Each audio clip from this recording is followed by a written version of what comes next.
आज गुरु की पूजा का दिन है।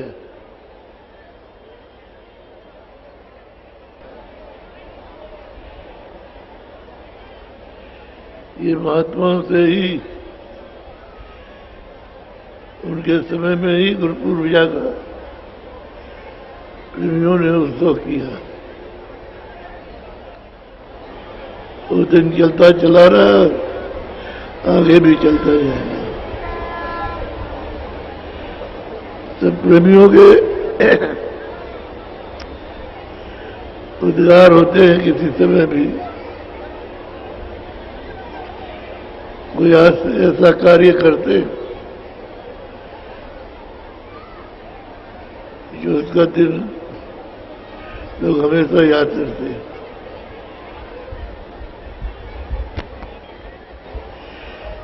ऐसे समय में हमको प्रार्थना करनी चाहिए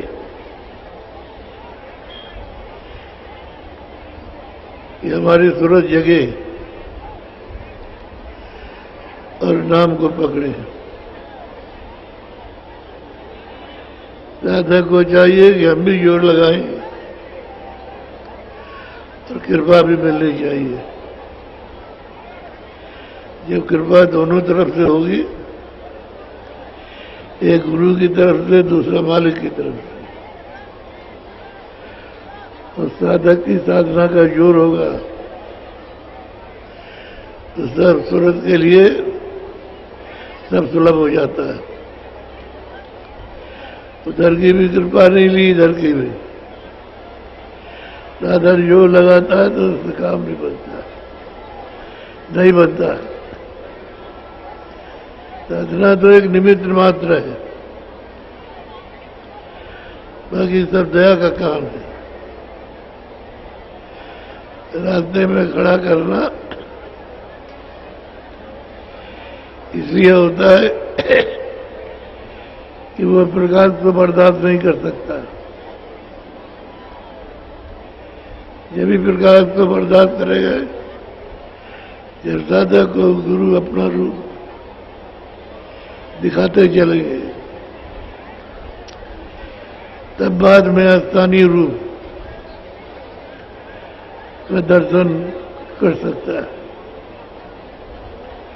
नहीं तो प्रकाश इतना है कि आंखें चकाचौंध होके बंद हो जाए, फिर उल्टी नहीं। आवाज इतनी तेज है कि साधक उसको बस रात बर्दाश्त नहीं कर सकता, मृत्यु हो सकती है उसकी, शरीर छोड़ सकता है। लेकिन गुरु धीरे धीरे धीरे धीरे तो बर्दाश्त कराते हैं। साधकों में भी लिखा है, और जो परिपूर्ण होकर के आए उन्होंने भी कहा।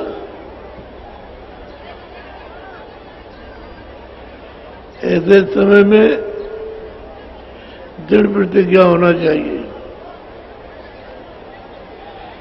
एक तो हम साकारी रहेंगे, किसी जीव जंतु या किसी मनुष्य का नुकसान नहीं करेंगे,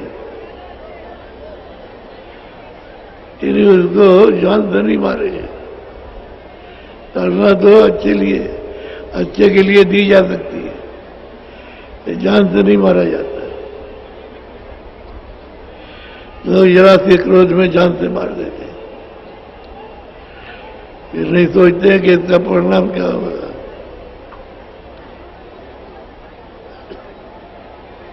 तो साधक को ये सब चीजें बताई जाती हैं। जैसे तुमको तकलीफ है, ऐसे दूसरे को भी तकलीफ है। पशुओं में सूरत रहती है, उसको भी तकलीफ है।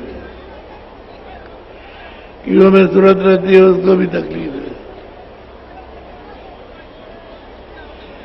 जो जहां जिस शरीर में है उसमें उसी तरह की पीड़ा मिलती है जैसे मनुष्य शरीर में आप अनुभव करते हो। तो आप तो दवा मांग लेते हो कि इस दर्द की दवा दे दीजिए, लेकिन पशु तो कह नहीं सकते। डॉक्टर बनाए गए लेकिन फिर भी पता नहीं लगा पाते कि कहां पर दर्द है। जैसे मनुष्य का उंगली में दर्द होता है, दांत में दर्द होता है, पैर की हड्डी में दर्द होता है, तो शरीरों के अलग अलग अंगों में जो दर्द होता है उसको वहीं महसूस होता है, यहां दर्द हो रहा है। ऐसे ही पशुओं को भी, उनको भी उस दर्द का अनुभव वही होता है जहां हो रहा, लेकिन वो मांग नहीं सकते दवा कि हमको यहां दर्द हो रहा है, दवा दे दीजिए। आप मांग लेते हो क्योंकि आप में तत्व पूरे और पशु पंछियों में तत्व कम। इस वजह से तो आज अच्छा दिन है याचना करने का। ऐसी कृपा और दया की जाए इस साल भर के अंदर हमारी सूरत शब्द को पकड़ ले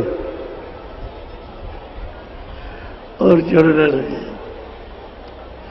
तो जब आप प्रतिज्ञा करोगे, करने के साथ साथ, तब तो कामयाब होगी। खाली मुंह से कह दिया और किया नहीं तो उसमें आपको सफलता नहीं मिलेगी, क्योंकि मुंह से तो कह दिया और मन और चित्त और बुद्धि तो उस तरफ लगे नहीं, तो असफल है बात।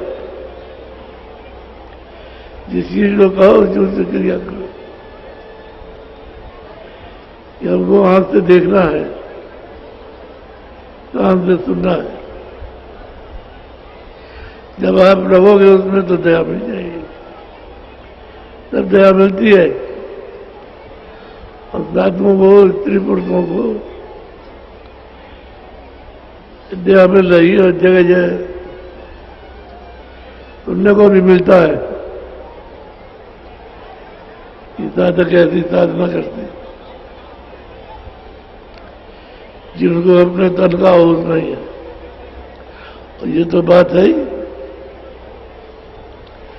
जब शरीर छोड़ेगी तुरंत तो शरीर का आभास नहीं रहे,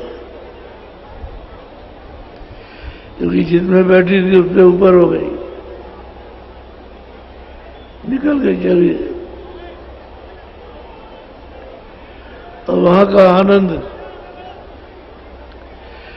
लेकिन क्योंकि श्वास की पूंजी उसकी यहां रुकी पड़ी हुई है, तो वापस आएगी तब श्वास की पूंजी चलेगी।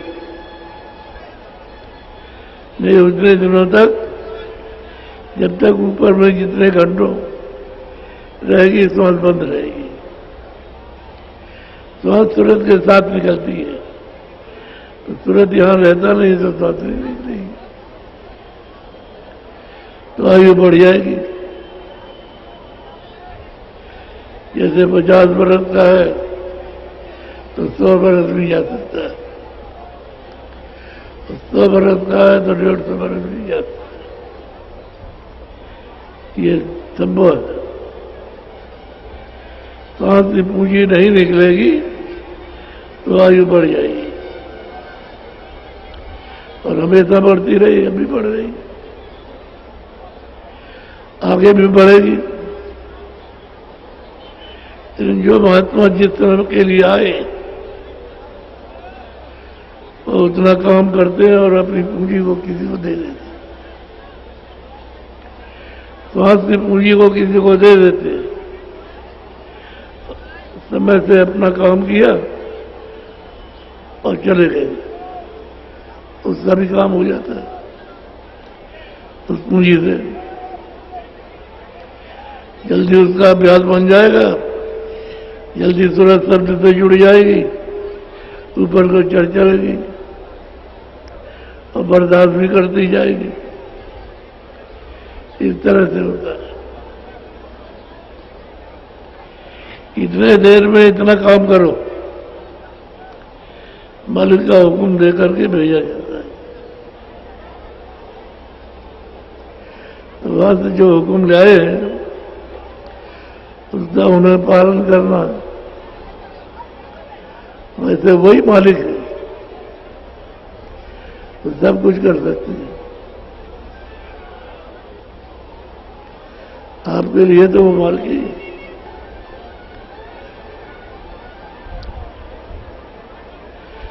आज पूजा का ये दिन माना जाता है।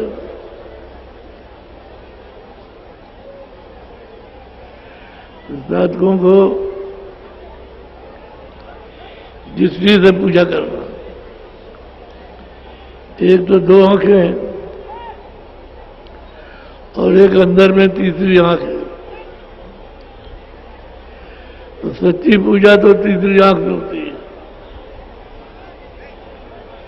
बाकी दो आंखें हैं तो पूजा शरीर की करती है, लेकिन चेतनता का नहीं कर सकती।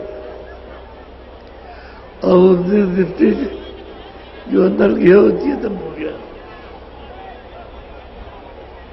गुरु की सच्ची पूजा करते हैं।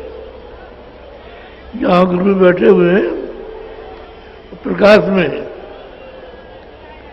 बाहर रोशनी में नहीं है, अंधेरे में नहीं बैठे, प्रकाश में बैठे हुए। वहां भी उजाला, उनके चारों तरफ भी उजाला ही उजाला है। और गुरु का वो जो दरबार है, जब गुरु के दरबार में जाओगे तो ऊपर भी दिखाई देता है, नीचे भी दिखाई देता है, दोनों तरफ दिखाई देता है।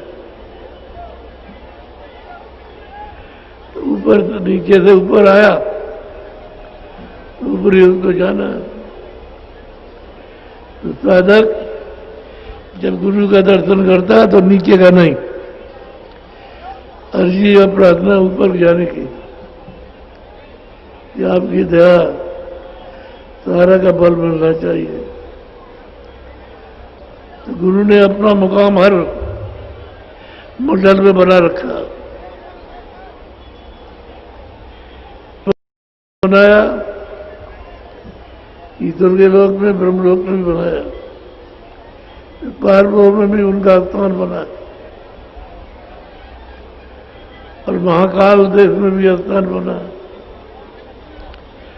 और सच्चे साईं, सच्चे गुरु सतलोक में है ही, तो पूरा देश भी सच्चे गुरु का है। यहाँ सब जगह पर बैठक बना ली ताकि साधक को जाने में कोई किसी तरह की अड़चन न हो।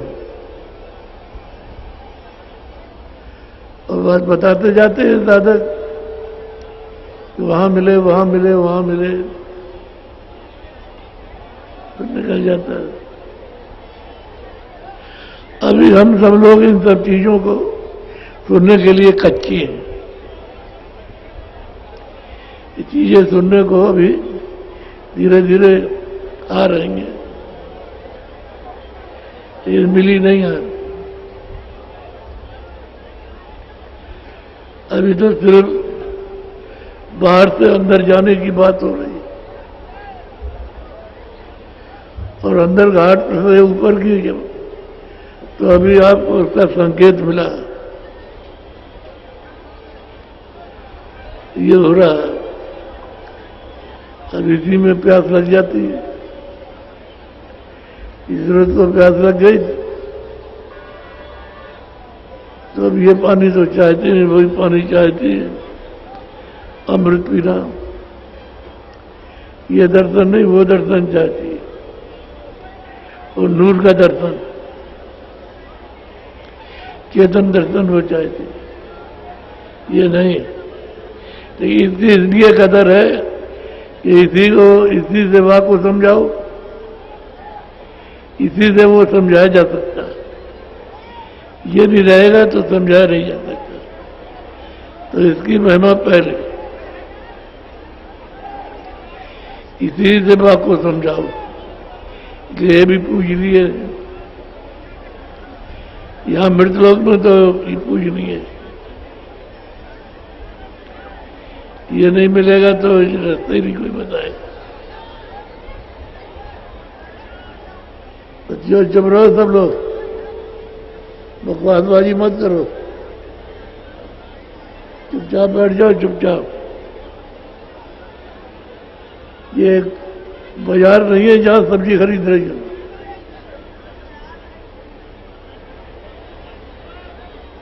तो मैं आए बैठने में इतना शोरगुल।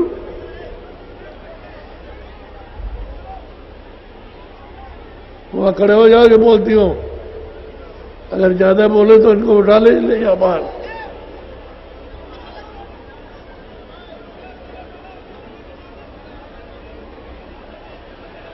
जय गुरुदेव। अरे किसी को भूत लगा है तो सब क्यों चिल्लाती?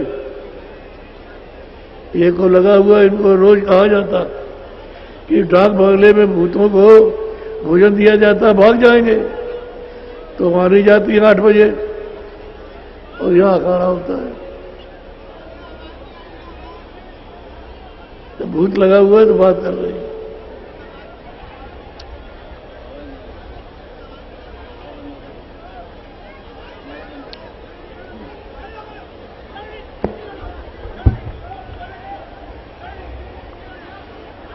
अब सूरत पूछे स्वामी से, भेद कहो अपना तुम मोसे। सूरत पूछती है कि स्वामी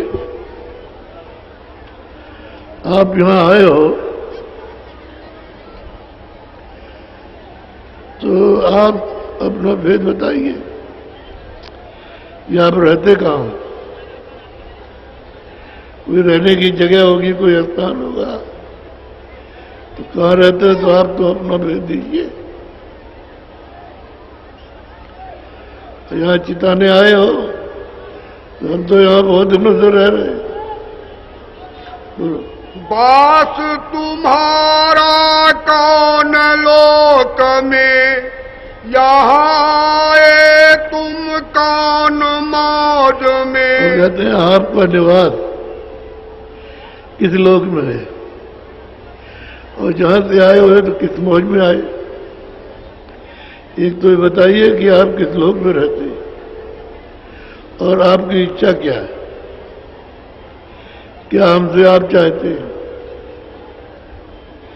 यहां कैसे आए? रूप तो आपने बड़ मोहित करने वाला दावा किया, लेकिन हमारे प्रश्न का उत्तर तो दीजिए और अपन पता ठिकाना बताइए, तो हमको मालूम हो कि आप कहाँ रहते हैं। बोलो। देश तुम्हारा कितनी दूर, खोजे सूरत न पावे मूर। सूरत कहती है कि हमने यहां सब जगह खोजा, यहां सब जगह खोजा मृतलोक में। जब स्वर्ग में गए तो वहां सब जगह खोजा, वहां भी आप नहीं मिले। वैकुंठ में गए तो वहां भी सब जगह आप, वहां भी कहीं पता नहीं चला। ईश्वर के मुकाम में देखा तो वहां नहीं कहीं। तो कहां और कितनी दूर है?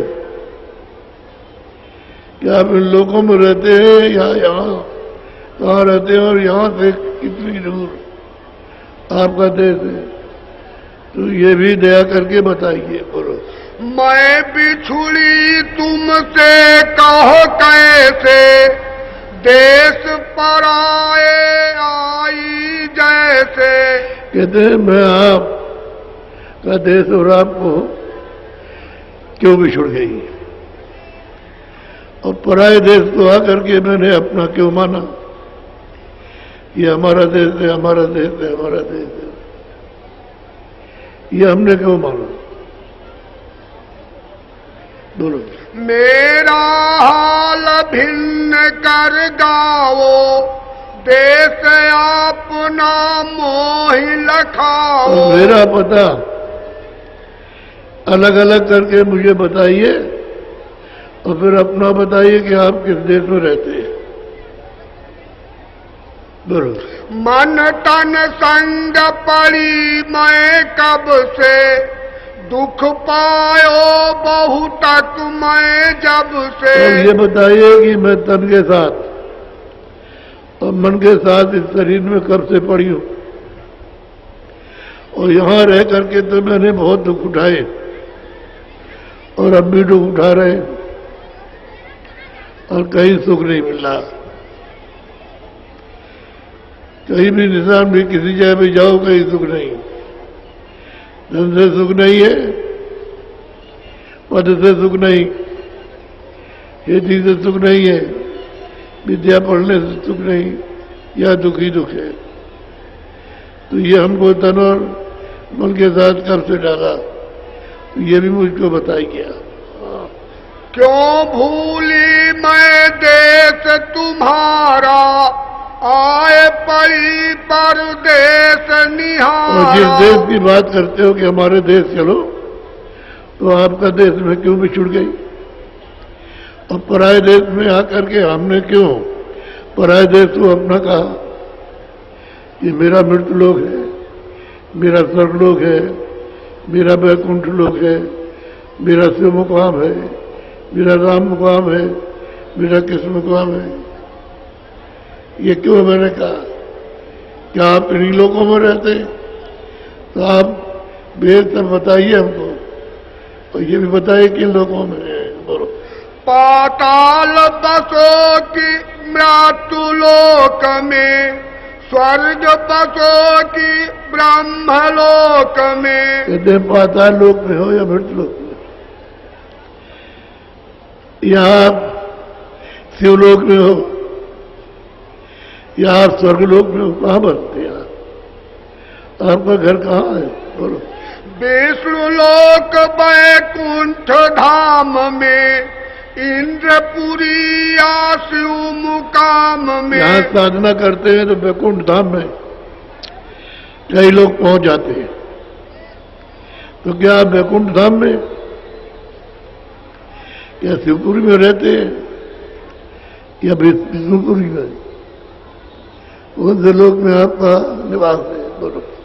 कृष्ण लोक या राम लोक में, प्रकट लोक या पुरुष लोक में। यदि आप प्रकृति लोक में है, या पुरुष लोक में है, या कृष्ण लोक में रहते हैं, या राम लोक में, तो ये हमको सब अलग अलग बताइए कि हम इस लोक में हैं। बोलो। या तुम व्यापक सभी लोक में, चार खान चर अचर थोक में। यार सब जगह व्यापक है, हर जगह पर हर लोगों में आप रहते हैं, या ऐसा है कि आप चर अचर जो पशु पक्षी हैं, जल के जीव हैं, उनमें सब में आप रहते हैं। कहाँ रहते हैं, किस लोक में रहते हैं, किस जगह रहते हैं, कृपा करके दया करके बता। क्यों मोहि डाला काल लोक में, अति भर माया हर्ष शोक में। हमको क्यों काल के लोक में डाला, और मैं आ करके जब गिरी तो मैं शोक में, मोह ममता में, इसी में रात दिन फेरी जा रही है, और इससे छूट नहीं सकती। तो हमको क्यों यहाँ डाल दिया, उसका कारण क्या बना, या मैंने कोई अपराध किया था जब मुझे यहाँ डाला गया। बोलो।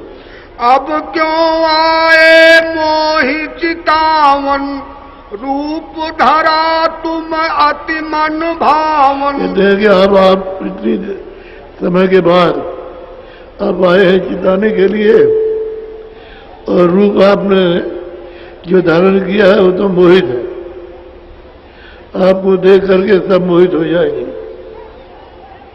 आप पर निछावर हो जाएगा। ऐसा आपका मनमोहन रूप है, तो क्यों मुझे पराये देश में डाल दिया? और इतनी देर के बाद क्यों आया आप चिताने? बोलो। मैं दासी तुम चरण निहारे, भेद देव तुम अपने सारे। तो कहते हैं मैं दासी हूं आपके चरणों की, आप सारा का सारा कितने भी भेद है सबको दीजिए। तब हंस शब्द सुआबी बोले, सुनो सूरत तुम मैं कहूँ खोले।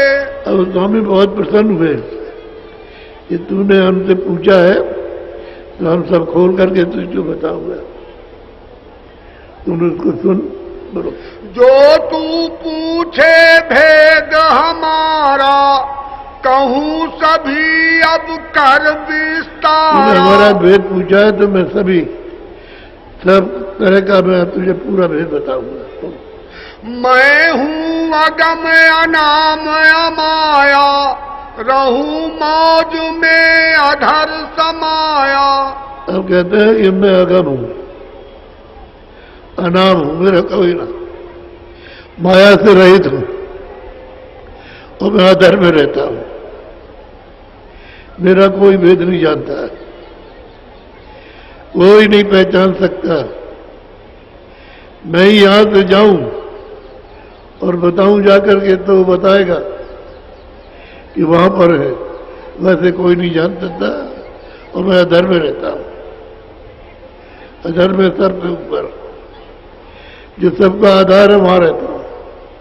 बोलो।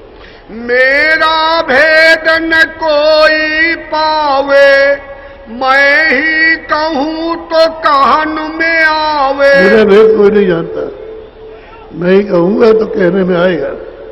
जब मैं यहां से भेजूंगा अपने बोध में, तो वो सूरत नीचे सबको बताएगी, ये रास्ता है, इस तरह से चलो, हम तुम्हारी मदद करेंगे और घर पहुंचाएंगे। वो घर तुम्हारा नहीं है, ये घर तुम्हारा है। बोलो। प्रथम अगम रूप में धारा, दूसरे अलख पुरुष हुआ न्यारा। पुरुष कहते हैं कि पहले मैंने अगम रूप धारण किया, दूसरा अलख रूप धारण किया, और तीसरा सतरूप, सतरूप सतलोक में धारण किया, जो सतनाम है, ये धारण मैंने किया। देखो। तीसर सत्य पुरुष मैं भया, सत्यलोक में ही रच लिया। कहता तीसरा मैं ही पुरुष सतपुरुष हुआ हूं, मैंने वहां पूरी रचना की, अगम लोक की, अलग लोक की और सतलोक की। और ये बड़े बड़े लोक हैं, इससे ऊपर से सबसे नीचे जो है अगम लोक, और फिर अलग लोक, उसके बाद सतलोक। बाकी जो नीचे का विस्तार है वो तो सतलोक से नीचे से होगा। बोलो। इन तीनों में मेरा रूप, यहाँ से उतरी कलायनूप। इन तीनों में मेरा रूप है, एक मैंने बैठाया अगम लोक में, एक अलग लोक में, एक सतलोक। जो यहाँ आएगा वो धीरे से वो अलग लोक में पहुंचेगा, उसके बाद अगम लोक में, तब वो हमारे यहाँ आएगा। ऐसे क्योंकि मेरा प्रकाश बर्दाश्त नहीं कर सकता, तो यहाँ क्या करेगा क्या? कहते सतलोक का प्रकाश और शब्द बर्दाश्त करे, फिर अलग लोक का, फिर अगम लोक का, तब यहाँ का प्रकाश और यहाँ का शब्द तब बर्दाश्त कर सकता है, ऐसे नहीं। यहाँ तक निज कर मुझको जानो, पूर्ण रूप मुझे पहचानो। कहते यहाँ तक मैं रहता हूँ, यहाँ मेरा रूप, यहाँ पहचान निभाएगा कि इनमें किस तरह का, इनमें कितना प्रकाश है, उनमें कितना प्रकाश है, उनमें कितना प्रकाश है, कितना शब्द उनमें है, कितना उनमें है, कितना उनमें है। तो ये मालूम होगा कि कितना शब्द और प्रकाश कितना होगा। इनमें तेरा मेरा रूप है और यहां से मुझे पहचाने, बाकी यहां से उतार होगा नीचे। बोलो। अंश दोय सत पुरुष निकारी, ज्योत निरंजन नाम धरारी। दो अंशों को निकाल के बाहर किया, एक पुरुष एक नारी, और उनका नाम रखा निरंजन। उस सहज दल कमल में बैठा दिया और झंझरी द्वीप में नारी को, दोनों को यहां जाकर के बैठा दिया। तो जब इन्होंने नीचे ला करके मंडल बना के इनको बैठाया, तो फिर उसके ऊपर में ब्रह्म को बैठाया, पर ब्रह्म को, फिर सतलोक के नीचे ही महाकाल पुरुष, वो लोक को उन्होंने स्थापित कर दिया। सबसे नीचे इनको भेजा, निरंजन को और माया को। यह दो कला उतर कर आई, झंझरी दीप में आन समाई। देखिए यहाँ दोनों कलाएं उतर के आई है, एक झंझरी दीप में बैठ गई, दूसरी से दरके में बैठ गई। यहाँ बैठ करके बोलो। यहाँ बैठ त्रिलोकी रची, पांच तीन की धूम अब मची। कहते हैं यहाँ बैठकर मसाला तैयार उन्होंने किया, मसाला तैयार किया इन्होंने अपने लोग का भी। नीचे ब्रह्म है, तीन वैकुंठ है, स्वर्ग है, और नीचे मृतलोक है। इसका मसाला उन्होंने तैयार किया। बोलो। तीन लोक से मैं रहूं न्यारा, चार पांच छा में विस्तारा। कहते हैं कि भाई तीन लोग से तो मैं न्यारा हूं, अलग, मैं यहां रहता ही नहीं। तूने पूछा कि यहां रहते हो कि यहां नहीं, मैं किसी लोक में नहीं रहता हूं, न चर में हूं न अचर में हूं, न यहां सब जगह व्याप्त हूं, लेकिन तो इनसे परे रहता हूं। यहां कौन रहता है? बोलो। तीन लोक एक बूंद पसारा, सिंध रूप मैं अगम अपारा। तीन लोक में एक बूंद पसारा, एक उस समुद्र की एक बूंद। तो समुद्र में कितनी बूंदे होंगी उससे कोई गिनना हो सकता है? एक बूंद का ये पसारा है। और मैं सिंधु अगम हूं अपार, मेरा पार अपार कोई जान नहीं सकता, मेरी कोई पैमाइश नहीं कर सकता, मेरे धाम की नहीं कर सकता। बोलो। मैं न पताल स्वर्ग नहीं मिलता, ब्रह्मा विष्णु महेश न जुगता। न पाताल में हूं, न मैं आऊं न ब्रह्मा हूं, न विष्णु न शिव, राम हूं न कृष्ण, न पृथ्वीलोक में हूं और न प्रकृति लोक में हूं, न माया के देश में। बोलो। नहीं गोलोक नहीं साकेत, इंद्रपुरी नहीं ब्रह्म समेत। कहते हैं किसी में भी नहीं हूं, साकेत लोक में नहीं हूं, राम कृष्ण लोक में नहीं हूं और इंद्रपुरी में नहीं हूं। बोलो। तीन लोक व्यापक मैं नहीं, बूंद एक मेरी यहाँ रही। कहते हैं तीन लोक में मैं व्यापक नहीं हूं। जो जब तीन लोक में नहीं है तो चराचर में कैसे हो जाएंगे? एक बूंद हमारी यहां रहती है, उसी बूंद का सकल पसारा, वेद ताहि कहे ब्रह्म अपारा। इसी बूंद का निरंजन भगवान का ही सकल पसारा है। इसी को वेदों में लिखा है कि इसके आगे कुछ नहीं, लेकिन इतना कि आगे कुछ है, ऐसी खबर लगती है, पर हमने नहीं देखा। जिसने भी ये किताब लिखी है उसने कहा आगे कुछ है, हमने देखा नहीं, लेकिन इसके आगे कुछ नहीं है, क्या है? यही है, इसी को कहते हैं कि अपार है, ये है वो, और यह एक बूंद, उसकी एक बूंद है और आप उसको अपार कहते हो, क्या कहते हो, और कहीं कुछ नहीं है। यही है जो सब धर्मों ने बताया, यही है। और आगे संत कहते हैं ये भी है, और ब्रह्म भी है, पार ब्रह्म भी है, महाकाल पुरुष भी है, और सतलोक भी है, अलगलोक भी है, अगमलोक भी है, और हमारे नमामि धाम भी है। संतों ने सब देखा तो सबका वर्णन किया। इन्होंने आगे नहीं देखा तो ये कहते हैं आगे नहीं। ये एक बूंद ही है। तो जब बूंद को सिंध कह देंगे कैसे पूरा जान लेंगे। और संत आए तब उन्होंने पूरा बताया कि वहां की एक बूंद काम कर रही है, तो आप मानने को तैयार नहीं। वो कहते हैं तुम नहीं मानते, चलो हमारे साथ। कहते हम नहीं जाएंगे आपके साथ, हम तो इसी को सब कुछ माने। तो चलते भी नहीं, जाते भी नहीं, इसी को कहते हैं, और उसको नहीं मानते।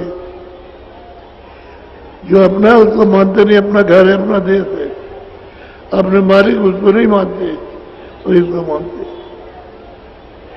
तो फिर कैसे आप स्थिर रहेंगे?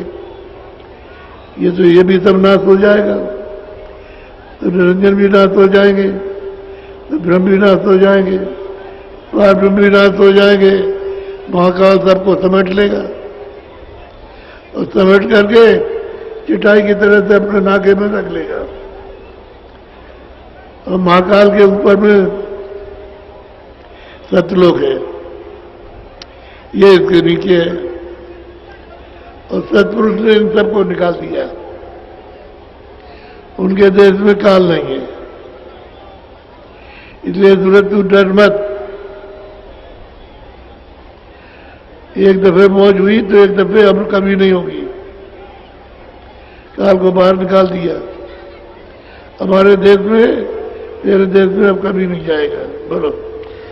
वेदांती आहि ब्रह्म बखाने, सिद्धांती आहि शुद्ध पुकारे। इसी को सब कहते हैं, जितनी और किताबें हैं सब इसी को, लेकिन संत मत की जितनी है किताबें वो सब आदि से अंत तक, नीचे से ऊपर तक, ऊपर से नीचे तक वो सब बताती हैं।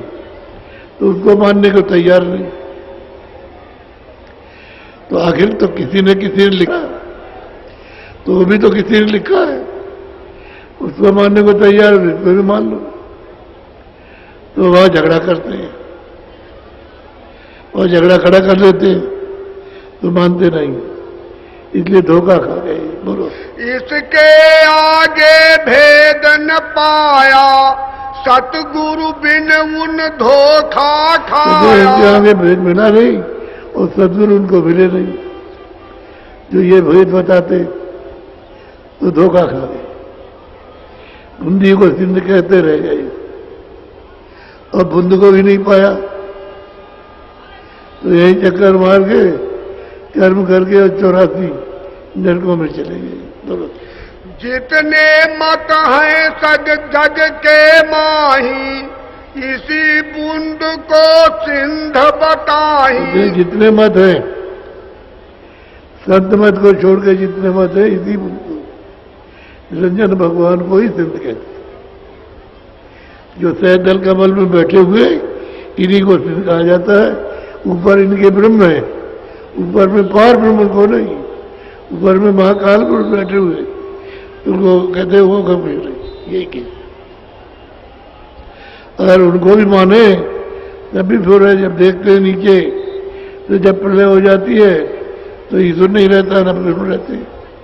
पारब्रह्म रहती है, सबका चटाई की तरह से सिमटा हो जाता है।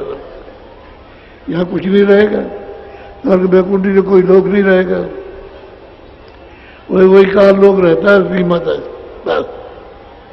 वो जब चाहेंगे तब विस्तार करेंगे, समेट लिया। सतलोक में ये जाती नहीं, वहां मृत्यु होती नहीं, वहां परिवर्तन होता नहीं, प्रलय होती नहीं है, वो इससे अलग है। ऊपर के सब, जब सतलोक अलग है तो अलग भी अलग है, अगम भी अलग है, और फिर अनामी धाम वो तो है ही। बोलो। सिंध असल रहा इनसे न्यारा, वेद कते बनता ही संहारा। इनसे अलग है, उन्होंने सब अपनी वहां से एक तुरंत को भेज करके सब वर्णन किया, वो इन सबसे अलग है। इनके अंदर नहीं है, मैं तो ढूंढ है। इन्होंने तपस्या की है, इनकी तपस्या करते करते मालिक खुश हो गया। उसने कहा मैं तुमसे खुश हो गया हूं, तुम मुझसे जो कुछ भी अपने मुंह से मांगो दे दूंगा। तो इन्होंने राज मांगा, उनका ये मत तुमको दिया तो फिर राज किस पे करेंगे, तो हमको कुछ शर्तों को दे दीजिए। कहने के योग मत तुमको सुरते दी, लेकिन ये कहा कि इनको तकलीफ दोगे, आराम से रखोगे तो हम सबको बुला लेंगे कि हम सबको आराम से रखेंगे। किसी को कोई तकलीफ भी देंगे तो कुछ सुरतों को दे दिया, थोड़ी सी दिया। वो तो समुद्र में से 1 लोटा 2 लोटे दे दिया, उसमें क्या फर्क पड़ता। 100 घड़े दे दिए, लाख घड़े दे दिए, करोड़ घड़े दे दिए, इसमें क्या। तो थोड़ी सुरतों को दे दिया इनको, ये ले आए और जगह जगह मसाला मतलब मिलाकर रचना इन्होंने इकट्ठी खिलाई कर ली। या ये कर लिया बेटों में, ये खड़ा कर लिया। जब वो मसाला मिल गया तो तुरंत को बैठा दिया। जब घड़ा तैयार हो जाता है माँ के पेट में, जब 5वें महीने में तुरंत आती है, घड़ा तैयार हो गया, आई बैठा दिया, तो खाली इससे आने पर पकता है। शरीर जब पक गया तो बाहर निकल गया। माँ के पेट में बिल्कुल उससे संबंधित रहता है, जब पक जाता है तो सब से अलग हो जाता है, कहीं किसी जगह भी जुड़ा नहीं रहेगा। और माँ के पेट में इस तरह से हिलता है। माताओं से पूछिए, बच्चा ऐसे खिलता है ऐसे अंदर, तो उसकी गुदगुदी से माँ जिंदा रहती है। अगर वो चुप हो जाए तो माँ मर जाएगी, जिंदा नहीं रह सकती। अलग हो जाता है तुरंत आई तो बस हरकत करने लगी, तो जब वो शरीर पक गया तो बस बाहर हो गया, बाहर निकल गया। बोलो। ब्रह्मादिक सब वेद भुलाए, ऋषि मुनि करम भरम लिपटाए। ब्रह्मा ने मान लो वेद लिखे, शास्त्र लिख दिए, तो ऋषि मुनि उसी को तो पढ़ते हैं।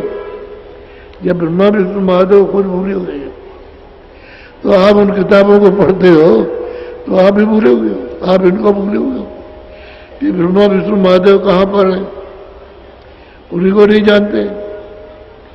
और बात सब करते हो भगवान की, कैसे पता लगेगा कि आप उनको जानते हैं? कैसे देखा, कहाँ पर है, तो बता देते हैं सब जगह। ऐसे कई काम बनता है बातों से। बोलो। पीर पैगंबर कुतुब औलिया, बुंद भेद पूरा नहीं मिलिया। तो जितने भी पीर पैगंबर अवतारी शक्ति है, उनको पूरा भेद नहीं मिला। बस यही से किसी ने 1 को, किसी ने 2 को जानकर वो यही रहे। ऊपर के जब भेद नहीं मिला तो जाएंगे कैसे? तो उनके लिए तो रास्ते सब रुके पड़े, तो जो उधर से आएगा रास्ता तो वो खोले लगा, उनके साथ जो जाएगा निकल जाएगा। ऐसे कैसे कोई जा सकता है? बोलो।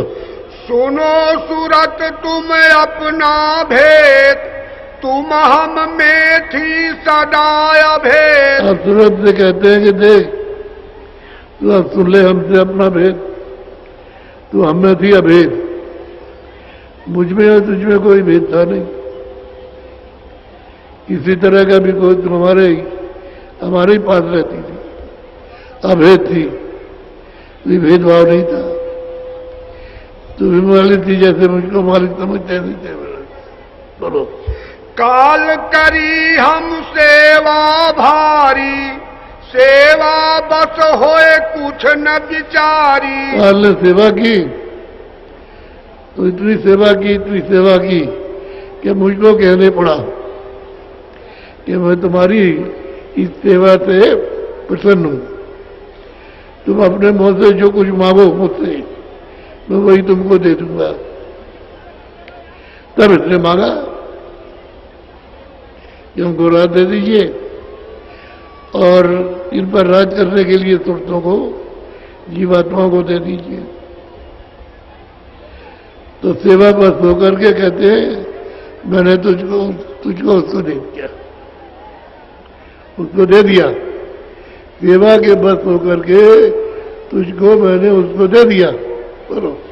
तुमको मांगा हमसे उसने, सौंप दिया तुम्हें सेवा बस में। उसने मांगा तुमको हमसे, हमने सेवा के बस होकर के तुमको उसे सौंप दिया। बोलो। काल लाय तन मन में घेरा, दुख सुख पायो तुम बहुतेरा।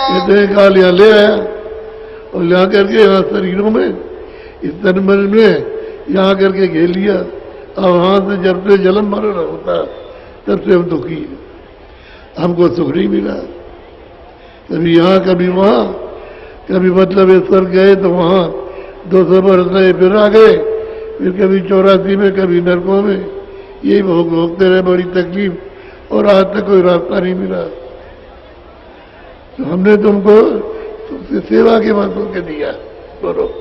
दुख में देखा तुमको जब ही, दया उठी हम आए तब ही। हमने तुमको दुख में देखा कि तुम सब के सब दुखी हो तो हम आए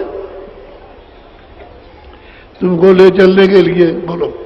आए किया हम शब्द उपदेशा, शब्द माही तुम करो प्रवेशा। हमने आकर के शब्द का उपदेश किया कि तुम्हारे दरवाजे पर शब्द बोल रहा, तुम जरा सा ध्यान दो और नाम शब्द को पकड़ लो, इतना ही काम करो। ऊपर से शब्द आ रहा, तुमने इतनी गंदगी लाद रखी है अपने ऊपर में कि तुम्हारे कान और आंख नहीं देखती है, न सुनती। शब्द ऊपर से आ रहा, अब हम आए हैं शब्द पकड़ाने के लिए, तो तुम पकड़ो शब्द। फिर जब यह अंतःकरण साफ हुआ और आंख खुली और कान खुले, तब सुरतों ने पकड़ा,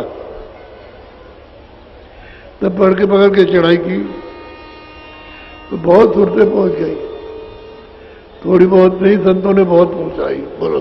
शब्द शब्द पौड़ी हम रची, चढ़ चढ़ पहुंचो नगरी साची। कहते हैं शब्द हमने पौड़ी बनाई है, यहां से शब्द पकड़ो, घंटा शंका ऊपर आ रहा है, दूसरे स्थान का उसको पकड़ो, उससे ऊपर आ रहा है तीसरे स्थान का, उसको पकड़ो, उसके बाद में उधर से आ रहा है चौथे स्थान का, उससे पकड़ो, तो सतलोक से शब्द आ रहा है, उसको पकड़ लो और पहुंच चलो सच्ची अपनी नगरी में, सब जो है अपने देश में। ये देश जो है काल का देश है, अपना देश है। तो हमने सीढ़ी बना की, चढ़ने के लिए चढ़ जाओ, ऐसे उतर के आए हो, इसी सीढ़े से उतर आए और तुमने यहाँ गंदगी को जमा कर लिया, गंदे हो गए। अब गंदगी हटती नहीं तब तक तुम जगते नहीं, आंख नहीं खुलेगी, कान नहीं, गंदगी हट जाएगी तो कान खुल जाएगी, आंख खुल जाएगी। चल फिर पकड़ के चढ़ो, चढ़ चढ़ करके चलो और घर पहुंचो अपने सच्चे देश में। बूंद देश को छोड़ो अब ही, सिंध देश चल खेलो तब ही। बूंद देश को अब छोड़ दो, हम आए और चलो अब सिंध देश में चल के खेलो, आनंद लो। वहां कोई मरता जलमता नहीं है, सदा आनंद एक रस, वहां एक रस रहते हैं, अस्थाई है, कभी उसका विनाश नहीं होता। हम इसलिए आए तुमको ले चलने के लिए। बोलो। बूंद देश त्रिलोकी जानो, रचन मुरक्कब यहाँ पहचानो। ये बूंद देश त्रिलोकी है और यहाँ मिलोरी, जो तत्वों की मिलोरी है, इसमें जीवात्मा को बंद किया। कहीं पर सूक्ष्म, कहीं पर उससे थोड़े मोटे, कहीं उससे मोटे, कहीं उससे मोटे, कहीं उससे मोटे, और सबसे मोटा है मनुष्य। ये खोल है, इसी में पशु पंछी सब आ जाते हैं। जल, पृथ्वी, अग्नि, वायु, आकाश, इसमें सब के सब आ जाते हैं। इस खोल में ला करके बंद कर रही है। मुफरत रचना तुम्हारे देश, सत्य सत्य जहाँ सत्य संदेश। कहते हैं निखालित रचना तो तुम्हारे देश में है, और यहाँ मिलोनी जो है ये तत्वों की है, गंदगी की मिलोनी है, इसमें ला करके तुमको बंद कर दिया। अब तुम गंदगी हटा नहीं सकते, इसलिए हम आए कि गंदगी हटाएं और सबके साथ जोड़े और ले चले। चलो अपनी तरफ। बोलो। यहाँ रचना तरकीबी हुई, सो मैं खोल सुनाऊं सही। कहते हैं तकलीफ से, रचना तरकीब से होगी, इसी मसाला मिला मिला करके तरकीब से होगी। और तुम्हारे यहाँ कोई मिलोनी नहीं। वहां चलो, स्वच्छ निर्मल पवित्र देश है, और रहो आनंद से। मुफरत बूंद हमारी आई, दूसर माया आन मिलाई। जो हमारी बूंद आई है वो तो मिलोनी में आई, तुम इसको पकड़े रहोगे तो नहीं जा सकते। वो जो महात्मा आए उनको पकड़ो तो निकल जाओगे, तो उनके पास पहुंचते ही नहीं, उनकी खोज ही नहीं करते कि खोज करें तो उनके पास पहुंच जाए। वो जानते नहीं महात्मा किसको कहते हैं, तो बस वहीं रह जाते। जब तक समय पूरा हुआ तो मकान से निकाल दिया।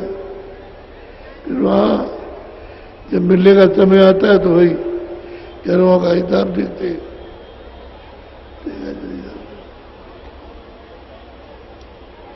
बोलो। पांच तत्व तीनों गुण मिले, ये सब 10 आपस में रले। बस बस जय गुरुदेव।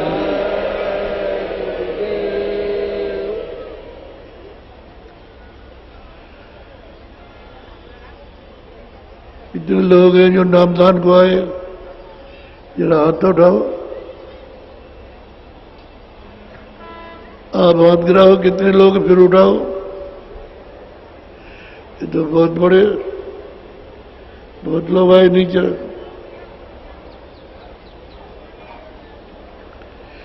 दो चीजों का आपको पालन करना है, एक तो शुद्ध शाकाहारी रहना। जब तुम्हारा बच्चा, मां, तुम्हारा पिता या भाई चला जाता है तो उसको ले जाते हैं किसी मैदान में या तालाब के किनारे या नदी किनारे, उनको ले जाके जलाते हैं। और फिर उसको वहां जलाकर मुर्दे को ले गए तो अशुद्ध हो गए। तो वहां तालाब नदी नाले में नहाया। कपड़े धोते हो, क्यों भाई क्यों ऐसा करते हो? कहने लगा हम अशुद्ध हो गए। क्यों अशुद्ध हो गए? कह लगे मैंने मुर्दा ढोया। तो अभी तो तुम्हारी माँ थी, तुम्हारा बच्चा था। कह लगे नहीं नहीं, माँ बच्चा नहीं था, हम मुर्दा ले आए। तो मुर्दे से हम अशुद्ध हो गए। अब मुझे ये शरीर धोना, कपड़े धोने हैं और मकान धोना, 8 दिन तक धोता रहूँ, 12 दिन तक ये धोता रहूंगा, नहाता रहूंगा। 13वें दिन 13 ही करूंगा और सब गांव वालों को खिलाऊंगा, तब मैं समझूंगा कि शुद्ध हो गया। तो ये बताओ कि पशु है, पंछी है, जल के जीव है, ये हिरण है, खरगोश है, ये मुर्गी मुर्गा गाय भैंस, इनको काट करके और बस ऊपर का चमड़ा अलग, अंदर का सब मांस निकाल करके और उसको कढ़ाई में अच्छी तरह से बना बुनू करके इधर मुंह से खाया और यहां रखा, या सीधा पेट में रखते हो। तो ये बोलो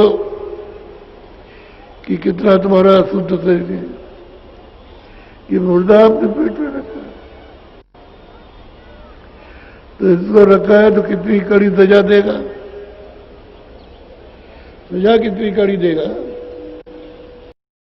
वाले नरक में ले जाओ जहां पर खंभों में जलाए जाते हैं 4 लाख बरस तक, 4 लाख बरस तक।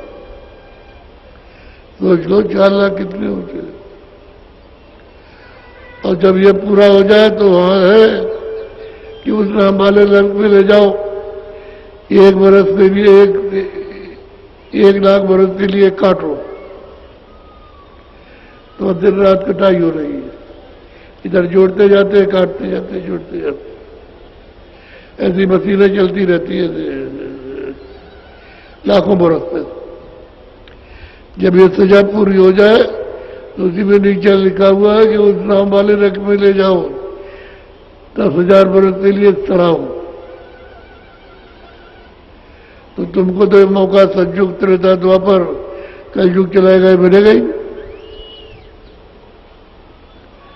और 1 सेकंड को आपको फुर्सत नहीं कि आपको फुर्सत मिल जाए। तो ये आफत को क्यों आप पाते? अरे जीवात्मा की रक्षा करो। हम तो आपको हित के लिए समझा रहे हैं और सही सही चीज बता रहे हैं कि आप अपनी जीवात्मा की रक्षा करो, निकालिए, होने वाला है। ये दबदबा जो है ये गिरने वाला है, वो तैयार खड़ा हुआ है ले जाने के। तो अच्छा है कि तुम साकारी हो जाओ और ये रास्ता चल दो। फिर ये सुनने को आपको मिलेगा नहीं। और कोई नशा मत करो जिससे बुद्धि पागल हो जाए और माँ को, बहन को, लड़की को न पहचान करो, उसी को पकड़ने लगे।